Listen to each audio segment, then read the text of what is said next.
Hey, this is Daniel with Bonanza. I'm here with David Ross from Stone Solutions. Nice to see you again. Good to see you. And you're going to do some demonstrations on your, which kind of pads are these? These are called the Cheetah Pads. The Cheetah Pads, and they're great for restoring material. As you can see, they're a little bit different than what people are used to. This is a 5-inch pad. It's got a solid backing, and you'll understand why. These are more for the countertops. This is the Cheetah Pad for the floor. This is a 17-inch pad, and this will go over lippage, all these things on a floor. It gives you a solid cut, not just edge diamonds like a traditional resin diamonds, but it'll give you a much faster cut, eliminating labor on your job, and actually giving you an extremely good finish.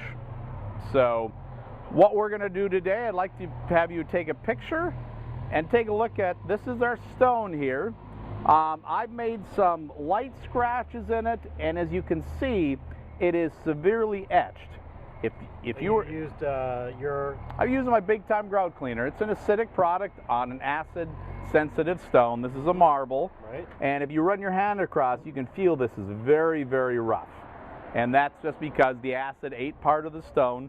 So to get the shine back, of course, we need to make it flat. Right, and this is a horrible condition that a lot of people often have. I don't know, this is extremely horrible condition. This is as bad as it gets. I don't think you'll find many homeowners throwing straight acid, a pH of 1 acid right on the stone and letting it dwell. You would be surprised the phone calls that we get. We have these type of conditions.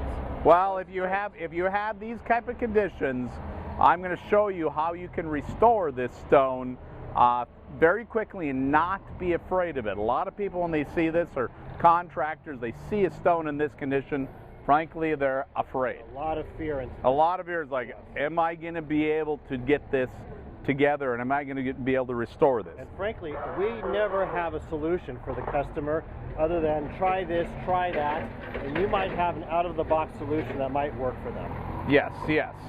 This is, first of all, I am not wearing any gloves. I don't have anything. I don't have to wear glasses. I'm only going to use water. So we're going to have water and stone dust. None of it is toxic. So there's no chemicals whatsoever. No powders, hardly, very little mess. One of the other things compared to your traditional diamonds is they basically go on there, and the guy has to have a very steady hand when they're working with the diamonds. Here, and you'll see when we're doing it, if they are not perfect, this remains exactly flat no matter what they do, because there's a cushion with the pad underneath. Right, and your pad is very rigid, so it's going to flatten out this surface. You're going to put some pressure on, but it's going to constantly remain flat on the surface, so it is not going to create the swirl marks a lot of the other resin diamonds do. So, would you agree this is very, very bad marble? This is a sad marble. You should rip it out, right? I would not recommend trying this as a homeowner. I'd recommend you hire a restoration company. Absolutely, absolutely. If you go in, we've got some scratches. I put light scratches in there so we can do the demo. If there's heavier scratches, of course, you're going to spend more with the step 1 pad. It's a step 1, step 2, step 3, step 4. So only 4 positions and you're done. 4 positions, and then we do our finishing pad. Okay. So it is 4 positions. If you have heavy restoration, use all 4. This is a heavy restoration type of job. If you're doing a moderate restoration, kind of it's damaged but not too bad, you'd use step 2, step 3, step 4. And light restoration, 3, 4, and then finishing pads. I guess with experience, you get to learn which ones are best suited for the job. Absolutely. And the whole goal is, of course, to get it as flat as possible, as quickly as possible. So that is what we're going to do here. We're going to get it as flat as possible, as quickly as possible. So, okay. Step out of the way. Actually, if you want to keep giving me a little bit of water once in a while. Well, you can see the slurry already coming up. So it's cutting right in.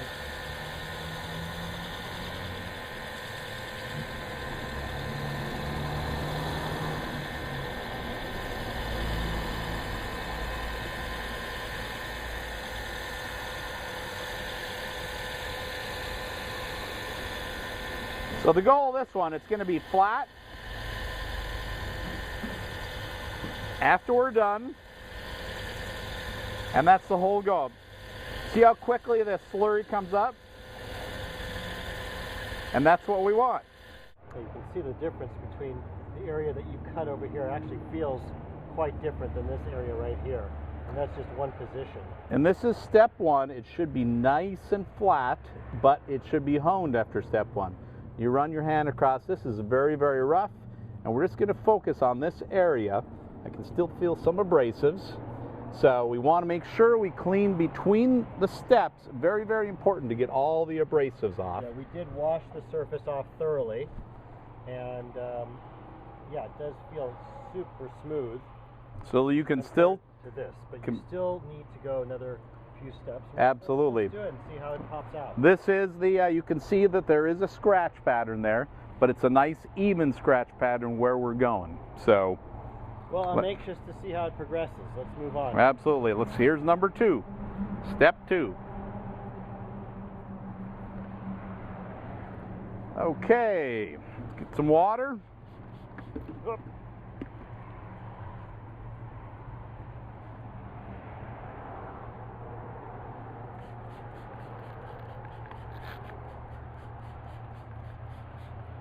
So generally, step 2, you'll probably work a little bit less. Yes. The first step is always the one where you need to get it nice and flat, and depending on how much damage you have. Yeah, that one's still cutting away, you can see it. About which RPM are you on here?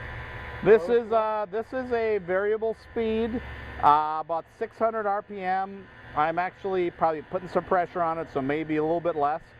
Some of our folks may want to know what it is. So this is a Makita 9227C. Right. So you sell them here, I'm sure. So they're online. They're very excellent machines. This is the one machine I do demos with all the time. Okay, now we just completed. It's almost dry. We have completed step 2. This is still, it's going to be a honed finish. As you can see, we're not going quite over the edge. This is the finish. If you can actually, Daniel. Oh yeah. There we go. You take a look, you're not seeing so many swirl marks except on the edge, but it is a nice flat finish. You take a look at that, it is starting to actually bring a little bit of color out after we etched it so bad.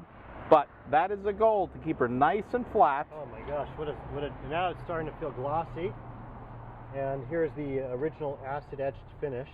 And this is the original finish right here. Around the perimeter. So let's see how close we can get to that. Okay, step number 3. So here we come. And I'll start my duty. This is your duty, to keep it nice and wet.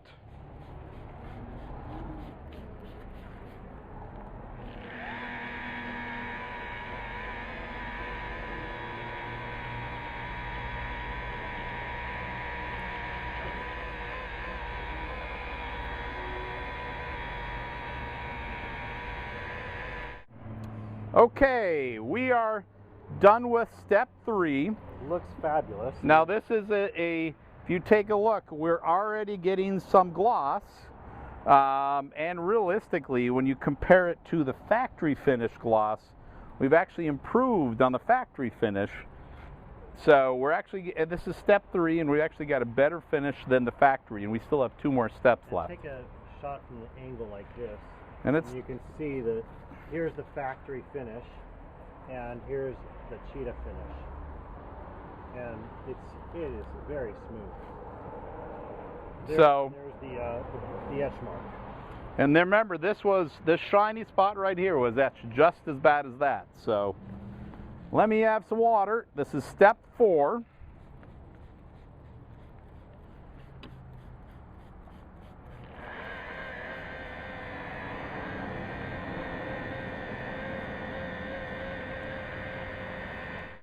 Okay, this is the stone after step 4, and if you want to go take a look at this, you'll see that we're getting it's got an excellent shine, but it's also got excellent clarity. Since we're using only diamonds and all abrasives, we're not using any chemicals to bring and flatten it.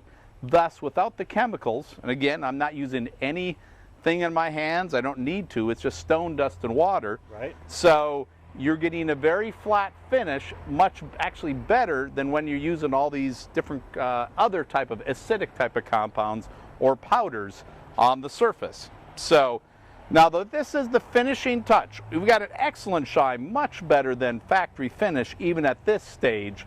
But this last finish is not quite the same. It's kind of our finishing pad. It's an 11,000 grit.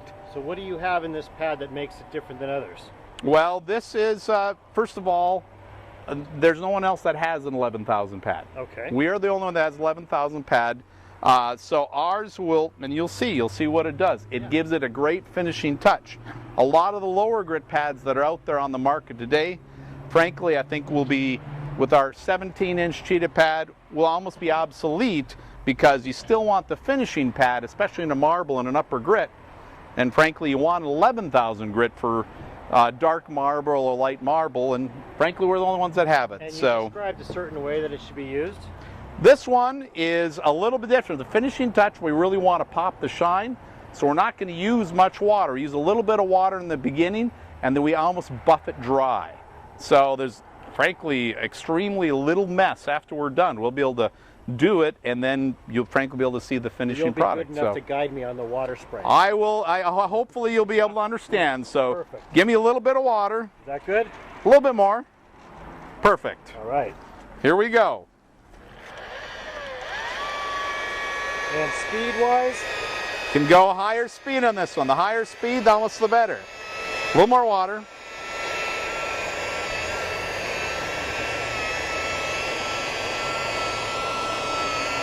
A little more water.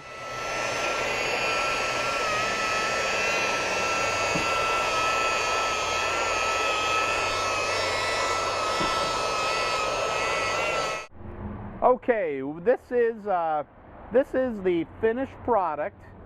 As we can see, we just did the top half, not the bottom half. You should be able to see the reflection. And I'll tell you that probably in a video, it's not going to do it justice. Is this nice, the clarity in the stone? It's like a mirror finish, and it is smooth, and it's fairly simple. You don't see any swirl marks, even though I tried to as I was doing. It's a very easy system to do. You just follow the steps, and this is a heavy restoration, so we did step 1, step 2, step 3, step 4, and then our finishing touch, the 11,000 pad. So simple as that, and we're getting, would you regard this as better than factory finish? Unfortunately, yes. Unfortunately, yeah. The border is factory finish, and the center is David Ross's Cheetah Pads, and they are extremely shiny, probably so shiny that would get you in trouble. Well, feel, if you know, well, it's still hot. Still hot, and it's unbelievable. I'm sure in the video, the reflection of the video camera will be coming through. Well, I hope so. Actually, if you've taken maybe some pictures inside, it may give you even a better finish, because we got a lot of sun out here. Oh, we do. So maybe let's go and do a little picture inside. Sure, why not? So let's do it. But that is it. That is as simple as it gets. On a floor, we have the same thing, the Cheetah Pads for the floor. Step 1, step 2, step 3, step 4. It's good for travertine, limestone, cement, marble, terrazzo, all these things. Not granite yet. We will have a granite system coming down the road in the near future, but right now we just have the other stones and we're good to go. Well, we have a lot of guys doing concrete polishing, and those will work out great for them. Absolutely, absolutely. So, well, let's take a gander inside to see how it looks. Go ahead. Okay, we have the piece of stone inside. We got the heavily etched portion on one side. You can really see it. And of course the polished version, and we're going to kind of do some different angles on the stone. You'll be able to see the clarity in the stone, and you'll be able to tell that, hey, this stone just a few minutes ago was damaged just like this acid etch side. So should you be afraid of acid etching on a stone to go restore it? No, you should look forward to the challenge, because it is as simple as 1, 2, 3, 4 and finish.